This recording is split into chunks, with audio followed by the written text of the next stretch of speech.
Hello guys, welcome to my channel short reviews. இன்றைக்கி நம்ம என்ன பார்க்க போகிறோம்னா ரெட்மி பட்ஸ் 5Cயோட அன்பாக்சிங்கும் அண்ட் ஃபஸ்ட் இம்ப்ரெஷன், அப்புறம் என்னோட ஒரு ஷார்ட் ரிவ்யூ எப்படி இருக்குன்னு பார்ப்போம். ஃபஸ்ட்டு இதை அன்பாக்ஸ் பண்ணிடுவோம்.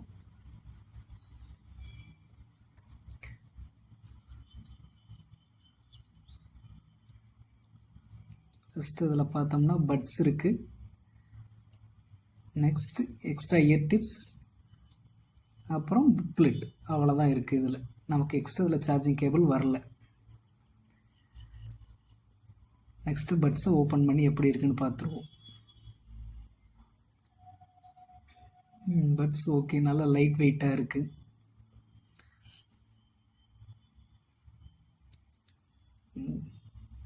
வெளியே மேட் ஃபினிஷ் கேஸ்லேயும் உங்களுக்கு பட்ஸ் வந்து கிளாசி ஃபினிஷ்லேயும் இருக்குது.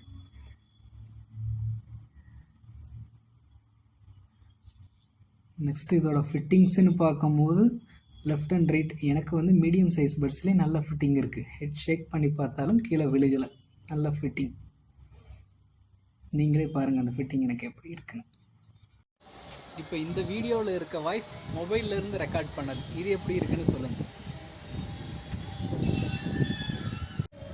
இப்போ இந்த வாய்ஸ் ரெட்மி பட்ஸ் 5Cயில் ரெக்கார்ட் பண்ணுறது, இது எப்படி இருக்குன்னு சொல்லுங்கள். இந்த பட்ஸோட டோட்டல் ப்ளேபேக் ஹவர்ஸ்ன்னு பார்க்கும்போது 36 ஹவர்ஸ் பிராண்ட் கிளைம் பண்ணுறது. ஆனால் நம்மளோட யூசேஜுக்கு 30 to 36 ஹவர்ஸுங்கிறது டிஃப்ரெண்ட் ஆகும். அப்புறம் இதுக்கு ஷியோமியோட அவங்களோட ஓன் ஏர்பட்ஸ் ஆப் இருக்குது. அந்த ஆப்பில் நம்ம பட்ஸோட சார்ஜ் பர்சன்டேஜ் அண்ட் கேஸோட சார்ஜ் பர்சன்டேஜ் இதில் நம்ம பார்த்துக்கலாம். அதுக்கப்புறம் அந்த அவங்களோட ஆப்பில் நம்ம ஏஎன்சி ஆஃப் பண்ணுறது, ஆன் பண்ணுறது, அண்ட் நெக்ஸ்ட் நம்ம ஈக்குவலைசர் சேஞ்ச் பண்ணுறது எல்லாமே அந்த ஷியோமி ஏர்பட்ஸ் ஆப்பில் நம்ம சேஞ்ச் பண்ணிக்கலாம்.